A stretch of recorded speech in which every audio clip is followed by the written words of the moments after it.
Hello everybody. मेरा नाम यशोदा है और मैं आज कुछ चीज़ों पे बात करना चाहती हूँ और यूट्यूब पे ये अपलोड करूँगी। सो इस समाज की कितनी सारी चीज़ें, कुरीतियाँ जो हावी हो रखी हैं और सबसे बड़ी बात ये है कि हम अपने रियल धर्म को भूल चुके हैं। हमारा जो स्पिरिचुअलिटी रही है, आध्यात्मिक रहा है। आप ऋग वैदिक काल में जाइएगा एंड देखिए उस समय स्त्रियां कितनी इंडिपेंडेंट थी। इंडिपेंडेंट इन द सेंस वो अपने डिसीजन खुद लेती थी। हर चीज में उनका भागीदारी थी। हर काम को वो खुद करती थी एंड पुरुष भी उस चीज का रिस्पेक्ट करता था, राइट। जैसे जैसे चीजें आगे बढ़ी, पूरा ऋग्वैदिक काल आया, बाहर से विदेशी आक्रमण होना शुरू हुए और देन क्या हुआ कि वो बाहरी आक्रमण जो होते थे वो स्त्रियों को एज ए ऑब्जेक्ट यूज किया करते थे। लाइक अगर वो सुंदर है, अच्छी दिखती है तो उसका रेप करना, ये सब। तो इस वजह से ये फिर प्रथाएं शुरू हुई। पर्दा प्रथा, घूंघट, राइट। और फिर उसके साथ साथ छोटी एज में शादी हो जाना। 12-15 साल की है, 5-6-7 साल की भी होती थी तो उसमें ही उसका 3 साल का या 5 साल का ऐसे कुछ फेरे डाल के कर दिया जाता था और उसकी पढ़ाई रोक दी गई। उसे बाहर निकलने से रोका गया। अगर वो बाहर निकल रही है तो किसी पुरुष के साथ जाना चाहिए उसे। और उसे चार दीवारी में बंद कर दिया कि नहीं, आप सुरक्षित रहो, सेफ रहो और आप फ्री नहीं हो बट आप सुरक्षित हो, राइट। आप खुद, बिकॉज जो बाहरी आक्रमणकारी थे वो स्त्रियों को मतलब उठा ले जाते थे। तो ये सारी चीजें इतनी ज्यादा हम गुलाम रहे हैं एंड हमारी जो गुलाम वाली मानसिकता है वो अभी तक हमारे अंदर एज ए कंडीशनिंग घर करके बैठ गई है। आज लोग कहते हैं अरे घूंघट नहीं कर रही है, पैर नहीं छू रही है और पैर नहीं छू रही है और अरे बड़ी आउट स्पोकन बन रही है। ये सब चीजें देख रही है ना कि कैसे बाहरी चीजों को हमने अपनी कल्चर मान लिया, अपनी आत्मसात मान लिया, अपनी चीजें मान लिया कि नहीं ये हमारा धर्म है। मनुस्मृति आई बाद में, पैट्रियार्कल सोसाइटी डोमिनेंट हुई। किस तरीके से स्त्रियों का शोषण हुआ, उनका इतना शोषण हुआ तभी जाके तो रूल्स बने। और इनफैक्ट मैं यहाँ पे किसी पुरुष समाज को टारगेट नहीं करने आई हूँ। इनफैक्ट पुरुषों ने ही स्त्री के लिए आवाज उठाई थी। ईश्वर चंद्र विद्यासागर, उन्होंने जब उनका किसी स्त्री का पति मर जाता था तो उसको सती प्रथा जिसको बोलते हैं, साथ जला दिया था, जला दिया जाता था। तो ईश्वर चंद्र विद्यासागर ने उस पे आवाज उठाई, रिफॉर्म्स किए और भी अदर्स इंडिया से पीपल निकले। वो पुरुष से ही थे जिन्होंने, रियल पुरुष आई मस्ट से, जिन्होंने स्त्रियों के लिए आवाज उठाई। उन्होंने स्त्री को एज ए ऑब्जेक्ट ना यूज करके उसे एक इंसान समझा कि जिस तरीके से हमारी खुद की फ्रीडम है कि हम जहां जाना चाहे हम जा सकते हैं, हम घूम सकते हैं, हम बाहर जाके पैसे, चार पैसे कमा सकते हैं, स्त्री भी वो कर सकती है। वो बॉडी से ज्यादा पहले, वो एक शरीर से ज्यादा एक चेतना है, वो एक समझ है। लेकिन लेटर ऑन ये चीजें इतनी घर कर गई कि नहीं, लड़कियों को तो घर में ही रहना चाहिए, ज्यादा पढ़ लिखना नहीं चाहिए। अरे ज्यादा पढ़ लिख गई तो इसके लिए अच्छा लड़का कैसे मिलेगा? व्हाट डू मीन बाई अच्छा लड़का? व्हाट डू मीन बाई अच्छी लड़की? कौन ये पैमाना सेट कर रहा है? कहाँ से ये आए थे पैमाने? क्या हमने कभी इन पे क्वेश्चन किया? क्या हमने कभी पूछा कि ये चीजें आ कहाँ से रही है? क्या ऐसी हवाओं में हम बस अपने साथ किए जा रहे हैं और अपनी चीजें समझ रहे हैं इसे? क्या हमारा अध्यात्म ऐसा रहा है? स्त्रियां वेद में पढ़ती थी बैठ के, लोपा मुद्रा हुई हैं। अदर स्त्रियाँ हुई जिन्होंने बढ़-चढ़ के पार्टिसिपेशन किया, इंडिपेंडेंस के दौरान किया। कहाँ से ये सारी चीज़ें घर कर गईं? आज हम बस एक-दूसरे को मार-काट में लगे हुए हैं कि स्त्री पुरुष को मार रही है, पुरुष स्त्री को मार रहा है। रिश्तों में प्रेम नहीं है। प्रेम के नाम पे शरीर की एक हवस रह गई है बस। क्या है ये सब? क्या हमने कभी एक्चुअल प्रेम को समझा है? क्या प्रेम इस शरीर से ही होता है या फिर इससे होता है? कि आप यहाँ से कैसे हो? क्या आप यहाँ से उठे हुए इंसान हो? मैं पूछना चाहूँगी आप सभी से। और मैं यहाँ कोई द्वंद युद्ध नहीं लड़ने आई कि पुरुष गलत है, स्त्री गलत सही है, नहीं। सही गलत का पैमाना ये है कि क्या उसमें चेतना है? क्या उसके अंदर समझ है? क्या वो अपने अपने आप को जानती है या जानता है? स्त्री पुरुष होने से पहले आप एक इंसान हो। समय के साथ-साथ फिर अ, बोला जाता है कि जल्दी से शादी कर लो, बच्चे पैदा कर लो। समझ नहीं आई और आपने वो सब कर लिया। क्या आप बच्चों को अच्छी परवरिश दोगे? कैसे अच्छे माँ-बाप बन पाओगे? फिर आप अपनी मान्यताएँ, अपनी कंडीशनिंग बच्चों पे थोपते हो। बच्चों से कहते हो कि अच्छा, हमने आपको पैदा किया, अब हम आप हमारे अकॉर्डिंग चलो। आपने बच्चा पैदा किया, इंसान पैदा किया या कठपुतली पैदा की, कि आप जिधर चाहो उधर वो हिलना शुरू कर दे? प्लीज़ मेरे को बताइएगा और चैट बॉक्स में, कमेंट बॉक्स में ज़रूर लिखिएगा कि क्या हम ये सब चीज़ों के लिए ही पैदा हुए हैं? सर्टेन समय में शादी कर लो, सर्टेन समय में करियर चूज़ कर लो, सेटल हो जाओ, और फिर एक दिन मर जाओ। इसीलिए तो पैदा हुए हैं ना।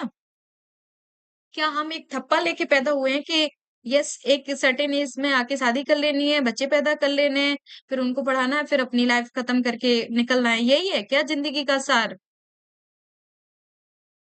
ना कभी अपने को समझा, आप कौन हो, क्या चाहते हो, आप अंदर से हो क्या? आपने कभी अपने को समझा? हमारे ऊपर मूवीज़ का जो हमने मूवीज़ देखी, जिस तरीके के एनवायरनमेंट में पैदा हुए, जिस तरीके के लोगों को फेस किया, उन सभी का हमारे ऊपर एक प्रभाव बनता गया और हमारी बॉडी उसे सोक करती गई। मा और हम उसी के अकॉर्डिंग रिएक्ट रिस्पॉन्ड करना शुरू कर दिए। हम अपने इमोशंस को इतनी अहमियत देने लग गए, अपनी भावनाओं की, नहीं मेरी भावना है, आपकी भावना नहीं है, ये शरीर की भावना है, आप चेतना हो। फॉर एग्ज़ाम्पल आपको आपका कल एग्ज़ाम है, राइट? और आप पढ़ रहे हैं और आपका शरीर सोना चाहता है, वो सोएगा? वो लेगा झंपियाँ, फिर भी आप क्या करोगे? कॉफ़ी पियोगे या कुछ चाय पियोगे और देन एग्ज़ाम की स्टडी करोगे कि नहीं, मेरे लिए एग्ज़ाम इम्पोर्टेंट है।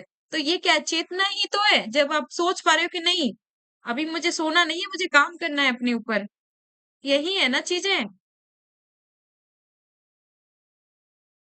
अरे! लड़के को तो सर्टेन एज में शादी कर लेनी चाहिए, या लड़की को तो सर्टेन एज में शादी कर लेनी चाहिए, सर्टेन एज में बच्चे पैदा कर लेने चाहिए। सारा तो तुम्हारा समाज ही कर रहा है, तुम्हारा क्या है फिर? मैं ये पूछना चाह रही हूँ व्हाट इज़ योर?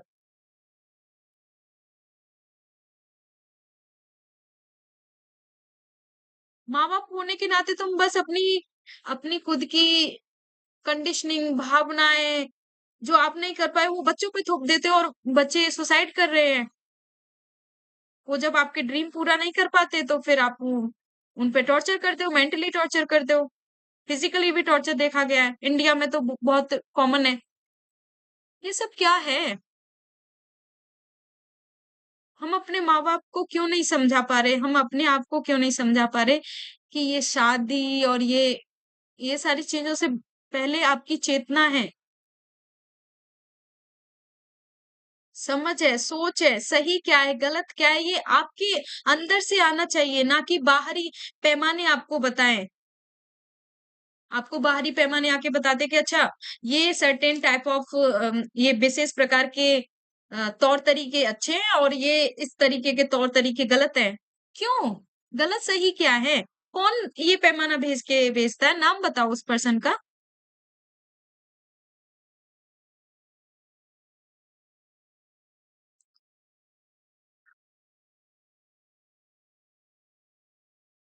एक समय के बाद इतनी ज़्यादा मैंने देखा है कि यू वुडन्ट बिलीव, मेरे को उस दिन इतना रोना आया था। मैं 12th तक मैंने पढ़ाई किया टाउन में, फिर उसके बाद मैं सिटी में मतलब कोर्स करके पढ़ाई की। वन ऑफ माय फ्रेंड, मतलब 12th तक फ्रेंड थे, एंड ही उसका मतलब बहुत टैलेंटेड था, उसके पिताजी टीचर थे। एंड मैं नाम नहीं रिवील करूँगी, but I want to tell कि पता है वो पढ़ाई के साथ-साथ अपनी जॉब भी कर रहे थे, 20,000 रुपए इस तरीके से। एंड व्हाट हैपेंड कि अ, उसका एग्ज़ाम नहीं निकला, गलत पेपर हो गया, और वो शाम को मतलब जब रिज़ल्ट आता है तो उसने डैडी को बताया कि मेरा एग्ज़ाम क्लियर नहीं हुआ, तो उसकी फैमिली ने उसको मेंटली टॉर्चर किया, बहुत सुनाया। यही सुनाया, हमने इसीलिए पैदा किया था, यही इसी एक्सपेक्टेशन, कुछ नहीं करोगे, ये वो। बच्चा उस प्रेशर को नहीं झेल पाया, उसने सुसाइड कर ली। क्या कर रहे हैं हम?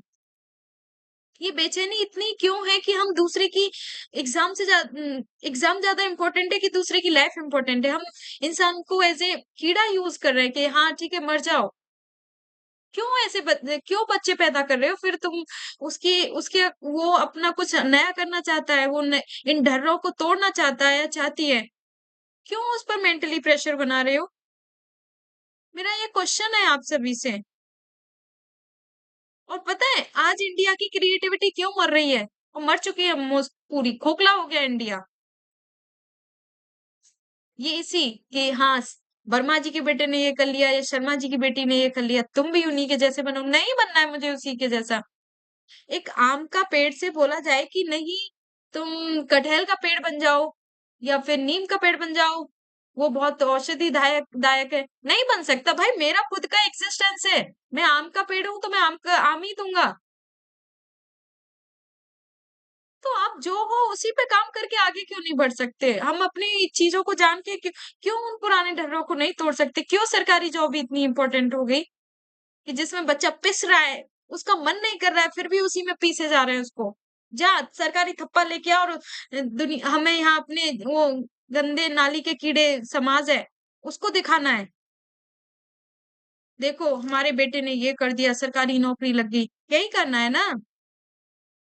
वो चिंदी लोग बस, जिन्हें खुद अपना नहीं पता कि वो क्या कर रहे हैं, क्यों कर रहे हैं, उनके कहने पे आप अपने बच्चों की लाइफ को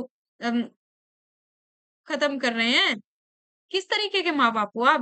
मैं आपसे क्वेश्चन करना चाहती हूँ।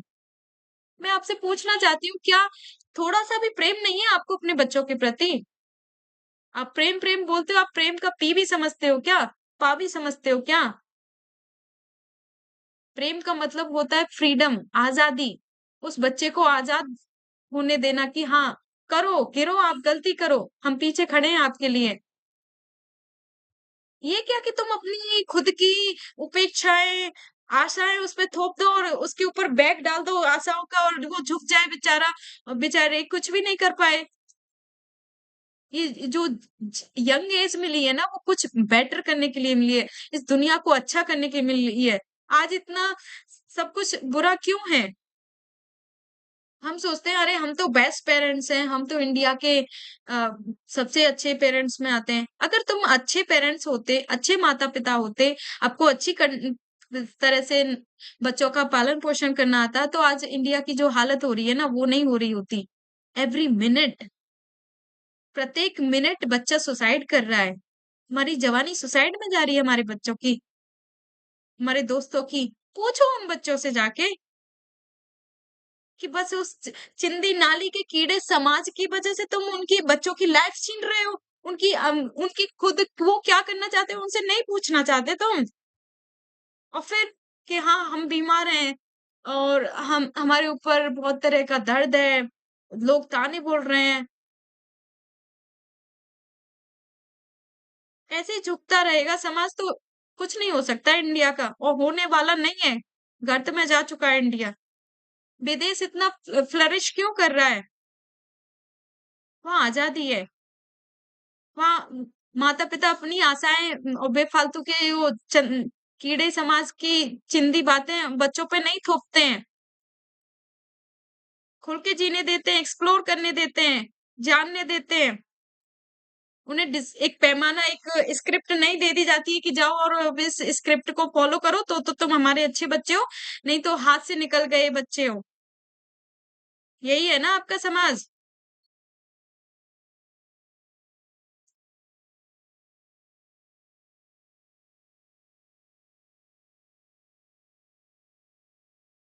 मैं यही कहूँगी, प्लीज़ मेरा हाथ जोड़ के सभी से यही रिक्वेस्ट है, अपने बच्चों को खुद अपने डिसीज़न लेने दो, गिनने दो, वो खड़े हो जाएँगे, बस उनका सपोर्ट करते रहो। पीछे से बस इतना बोल दो कि हम आपके साथ हैं, ताकि वो अपनी लाइफ़ को ख़त्म ना करें। और ये चिंदी समाज की बारे में सोचना बंद कर दो। वो समाज की बातें इतनी इम्पोर्टेंट हो गई कि आपके बच्चे लटकने के लिए, लाइफ़ ख़त्म करने के लिए परेशान हैं, तंग आ गए हैं, वो मजबूर हो गए हैं। ठीक है, तुम खेत बेच दो, तुम ये बेच दो और फिर बच्चे से कहो कि जा यूपीएससी की तैयारी कर, जा ये सरकारी का थप्पा लेके आ, बन के दिखा हमारा बड़ा बेटा, बड़ी बेटी, राजा बेटा या राजा बहुत बड़ी बेटी कि हाँ देखो। उससे पूछा आपने बैठ के कभी कि बच्चा आपको क्या करना है? बेटी आपको क्या करना है? देखो अपने आप डिसीज़न लो, सर्च करो उसके बारे में। क्या कर रहे हैं हम अपने भारत के साथ? खिलवाड़ कर रहे हैं बहुत बड़ी। उसे हम पेरेंटिंग कहते हैं।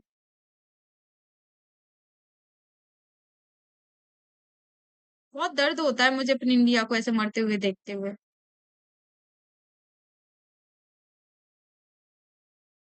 अगर अब भी जागृत नहीं हुए ना, इंडिया ऑलरेडी ब्रिंक पे जा चुका है, डूबने की कगार पे। क्लाइमेट चेंज क्यों हो रहा है? Climate change, over consumption, over population. नहीं, एक बच्चा तो होना चाहिए, दो बच्चे तो होना चाहिए। करो, इंडिया तो बर्बाद हो ही रहा है। और फिर आप अपनी जो काम आप खुद नहीं कर पाए वो बच्चों के ऊपर थोप देते हो, बच्चे फिर पूरी जिंदगी आपके वजन को ढोते ढोते मर जाते हैं। यही है ना आपका समाज, चिंदी समाज।